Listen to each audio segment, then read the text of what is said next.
cool. Alright, so tell me about why this is important to you. Why is learning this music and playing this music, and not just the music, but like the whole culture? Why is it important to you? There's got to go music. It keeps me out of trouble. Keeps me out of trouble, and I get to learn more about the history of others and what happened.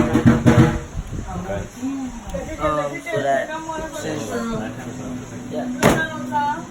I mean, I know good sauce for that. Okay, good. since I'm being teach this, like in the future I could teach whatever my dad taught me and what other people taught me. Teach like to the future, people in the future, so that we won't forget. Are y'all worried about, because I was speaking to your dad, I was speaking to other people in the community, older people, and they're worried that Garifuna culture is going to die out here because a lot of the kids don't do this type of thing, right? Are you worried about that? You're worried about it? What do you think is the solution to preserve your culture? I think I'm gonna go and Teach the kids how to dance. Yeah. Teach them more about the culture. Like for like the little kids, since the little kids are still learning, to teach like the little kids so that they could rise up to learn to teach their little kids.